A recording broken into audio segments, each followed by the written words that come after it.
30 days 30 digital marketing video series లో ఈ రోజు ఏంటంటే డే 22 అండి. సో ఈ రోజు మనం తెలుసుకోబోతున్న టాపిక్ వచ్చేసి టెక్నికల్ ఎస్ఈఓ.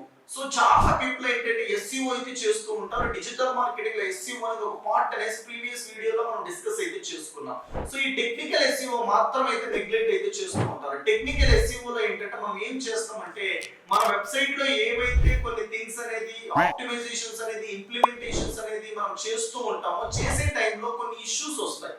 ఓకే, ఆ ఇష్యూస్ ఏంటి, ఎర్రర్స్ ఏంటి అనేది మనం మొత్తం ఏంటంటే ఎక్కడ తెలుసుకుంటామంటే టెక్నికల్ ఎస్ఈఓ లో తెలుసుకుంటాం. సో ఈ టెక్నికల్ ఎస్ఈఓ రిలేటెడ్ తెలుసుకోవాలంటే మనకేంటంటే గూగుల్ సెర్చ్ కన్సోల్ అనేసి ఏంటంటే ఒక పర్టికులర్ సాఫ్ట్వేర్ ఉంటుంది. దాన్ని మన వెబ్సైట్ లో సెటప్ చేసే దాని వల్ల అయితే మనకైతే తెలుస్తుంది. సో ఇలా అయితే మనం దీన్ని అయితే యూస్ చేసి తెలుసుకోగలుగుతాం. దీని గురించి నెక్స్ట్ ఇంపార్టెంట్ వీడియోస్ అయితే చేయబోతున్నాం. అవన్నీ మిస్ అవ్వకుండా ఉండాలంటే ఫాలో అయితే అవ్వండి. నెక్స్ట్ ఏ వీడియో షూట్ చేయమంటారో దాని కామెంట్ సెక్షన్ లో అయితే తెలియజేయండి. Thank you guys.